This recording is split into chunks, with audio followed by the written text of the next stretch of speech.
Assalamu alaikum. Good evening to one and all. Welcome to my YouTube channel. Today in this video we will be having a brief discussion about anemia.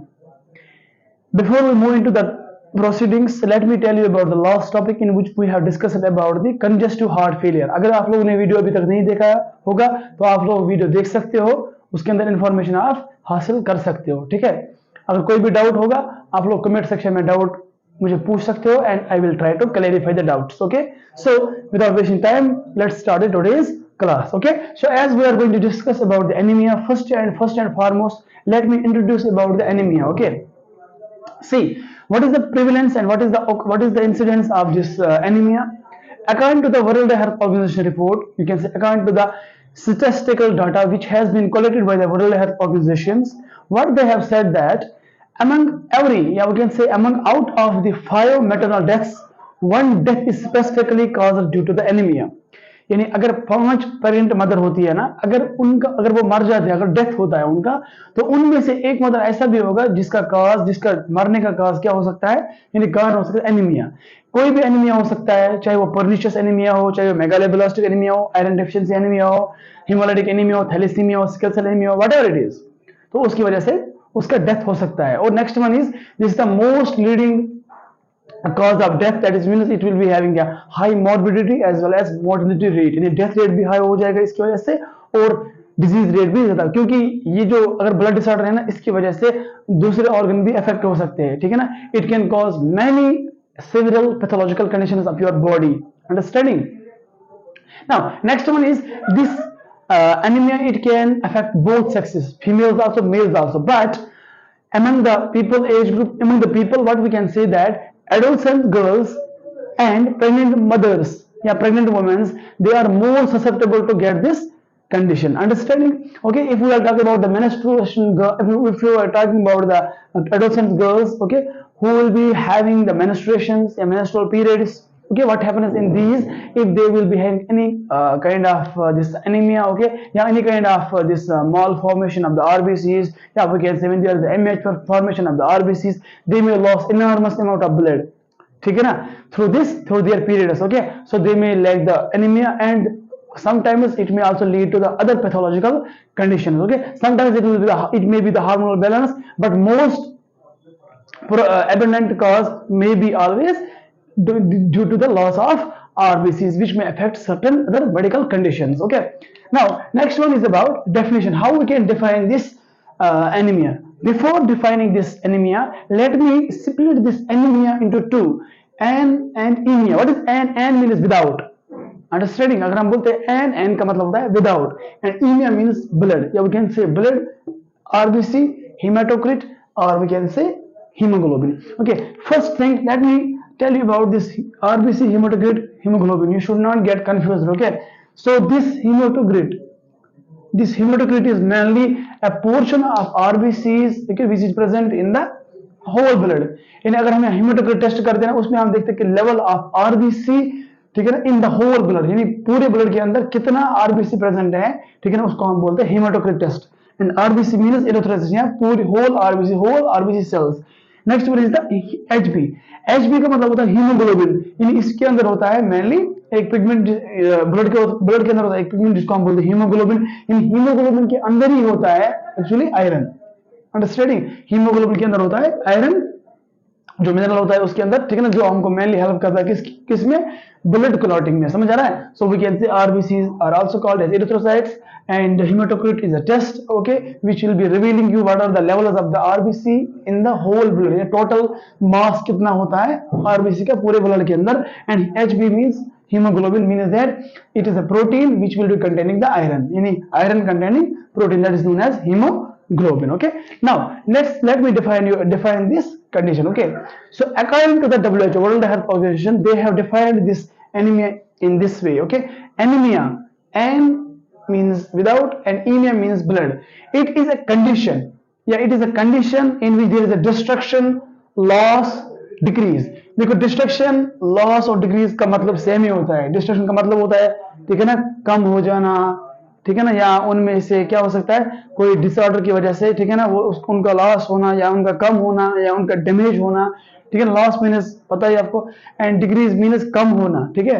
And in erythrocyte, अगर हम decrease की बात करेंगे ना, ठीक है, इसमें हम बोल सकते हैं दो चीज, क्वांटिटेटिव एंड क्वालिटेटिव डिक्रीज, यानी उसका क्वांटिटी भी डिक्रीज होता है और क्वालिटी भी डिक्रीज होता है। यानी जब आरबीसी लॉस होता है ना, जो ब्लड के अंदर आरबीसी जब वो लॉस होता है या हीमोग्लोबिन जब लॉस होता है ना, तो वो सिर्फ उसका नंबर ही नहीं, बल्कि उसका लेवल ही नहीं, बल्कि उसका क्वालिटी भी ना वो भी लॉस होता है। ठीक है ना, ब्लड के अंदर बहुत ही कम क्षमता रहती है, बहुत ही कम स्ट्रेंथ रहती है, जो ब्लड के अंदर पूरा प्रोटीन्स बाकी बाकी जो सब्सटेंस होते हैं ना, यानी वो भी कम होते हैं। इसलिए हम बोलते हैं quantitative as well as qualitative decrease and loss of RBCs। ठीक है, और कैसे hematocrit values resulting in a lower ability, यानी जो ब्लड होता है ना उसके अंदर कम क्षमता होती है, कम कैपेबिलिटी होती है कि जो टिश्यूज होते हैं और सेल्स होते हैं उन तक ऑक्सीजन पहुंचाना।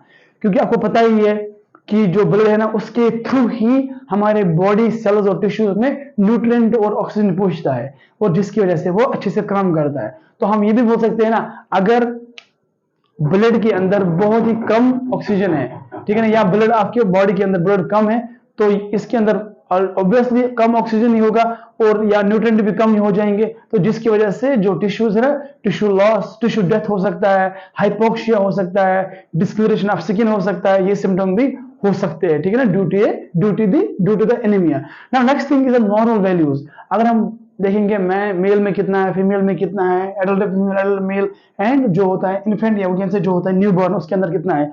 अगर हम मेल्स की बात करेंगे, we can say the normal value is 13 gram per dL to 17.9, यानी 13 से 17.9, यानी 17.9 इतना वैल्यू होता है मेल्स के अंदर। यानी अगर इतना वैल्यू है इसके बीच में, या इतना अगर 13 तो 17.9 है तो वो नॉर्मल होता है। और फीमेल्स के अंदर, मैंने जो फीमेल्स होती है ना, नॉर्मल फीमेल्स, ओके, उनके अंदर 12 ग्राम पर डीएल होता है नॉर्मल। और जो न्यूबॉर्न्स होते हैं, जो छोटे न्यूबॉर्न, यानी जो मां के पेट से ये जो न्यूबॉर्न्स होते हैं, ठीक है ना, जो जन्म लेते हैं, ठीक है ना, न्यूली जन्म लेते हैं, तो उनको हम बोलते हैं न्यूबॉर्न बेबीज। ओके, सो उनके अंदर होता है नॉर्मली 15 ग्राम पर डीएल। यहाँ पे एक और पॉइंट यहाँ पे होता है कि जो प्रेग्नेंट मदर है ना, उनके अंदर कितना होना चाहिए। प्रेग्नेंट मदर है ना, उनके अंदर अगर होता है 11 ग्राम पर डीएल या उससे ज्यादा, 11 ग्राम पर डीएल होना चाहिए, उससे ज्यादा होगा तो उसका मतलब हो जाएगा नॉर्मल। ठीक है ना। Okay, now let me explain you in this by through this table only. Okay, so normal values, category means age groups, and then reference means normal, understanding यानी how much it should be, prefer हम reference कितना दे सकते हैं इस चीज का। First one is man adults, उनमें से 13 ग्राम पर डीएल या उससे ज्यादा हो सकता है, अगर होगा तो नॉर्मल है। नेक्स्ट वन इज वुमन, जो फीमेल्स होती हैं, जो नॉर्मल फीमेल्स होती है, मैंने प्रेग्नेंट मदर की बात नहीं किया, ठीक है, या वो फीमेल्स जो एडल्सेंट्स है, मैंने सिर्फ नॉर्मल फीमेल्स की बात की, उसके अंदर एडल्सेंट्स भी आ सकता है। ठीक है, उनके अंदर होता है 12 ग्राम पर डीएल या उससे ज्यादा, उसको हम बोलते हैं नॉर्मल। अगर उससे लेस होगा तो उसको हम बोलेंगे एनीमिया। ठीक है ना, जाहिर सी बात है। और प्रेग्नेंट मदर वुमेन है ना, उसके अंदर 11 ग्राम पर डीएल या उससे ज्यादा होगा तो नॉर्मल होगा। और इन्फेंट जो होते हैं ना, ठीक है ना, 2 to 6 मंथ्स ऑफ एज जो होते हैं ना, 9.5 ग्राम per DL, that is deciliter, that is yeah, we can say more than that, it should be, that is normal only. And next one is children के अंदर अगर 6 to 24 जो months का होगा ना, चिल्ड्रन जो बच्चे होते हैं, उनके अंदर 10.5 ग्राम पर डीएल या उससे ज्यादा होगा तो नॉर्मल है।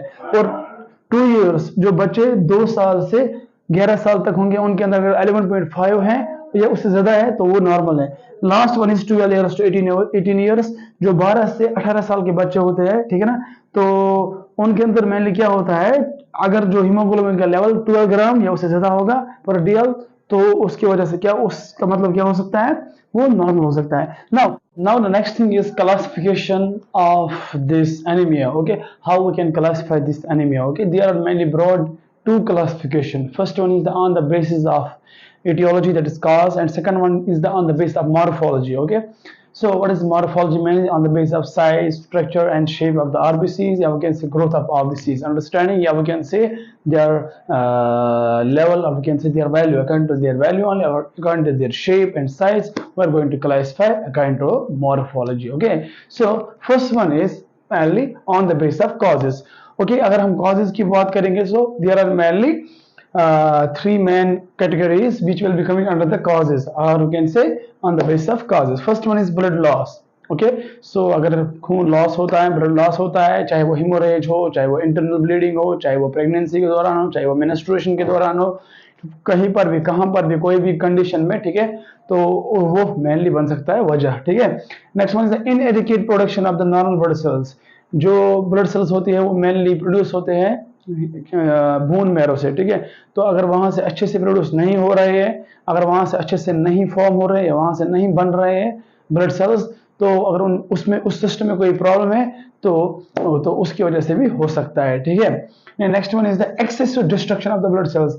जब सीवियर एनीमिया होगा, यानी सीवियर डिस्ट्रक्शन, यानी बहुत सारा, जब आरबीसीज यानी डब्ल्यू या आरबीसीज या हीमोग्लोबिन बहुत सारा कम होता है ना, उनके लेवल बहुत कम होता है, ठीक है ना, तो उसको हम मेनली क्या कहते हैं कि उसी की वजह से भी हो सकता है एनीमिया। ओके, डिफरेंट कंडीशंस हो सकती हैं, ठीक है ना, वो हम बाद में देखेंगे जब मैं एक्सप्लेन करूंगा इनके बारे में। Now next one is the on the basis of morphology. Okay, first one is the microcytic. What is microcytic? Microcytic means small hypochromic RBCs on smear. यानी जो RBCs होती है ना, they will be smaller than normal. जितना normal RBC होता है ना, उससे कम होगा। Mainly they will be less than 83 micrometer.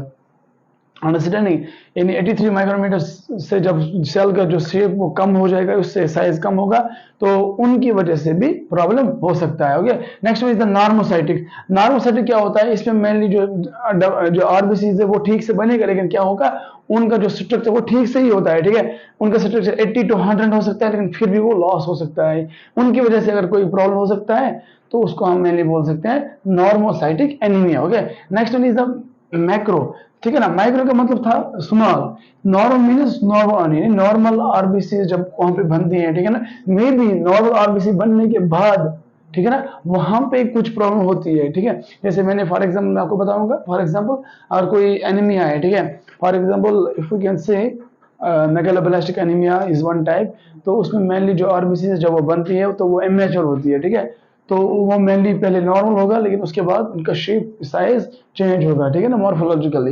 Next one is the macrocytic. Macrocytic means production of the abnormal red blood cells. जब 100 माइक्रोमीटर से ज्यादा लार्ज होगा आरबीसी का शेप, ठीक है ना, कोई एब्नॉर्मलिटी की वजह से, तो उसकी वजह से जो एनीमिया होता है उसको हम बोलते हैं macrocytic anaemia. Now next one is the types of anaemia. There are mainly 6 types there. First one is the iron deficiency anemia, जो हम मेनली ब्रॉडली क्लासिफाई करेंगे दिस वन बाद में, ठीक है।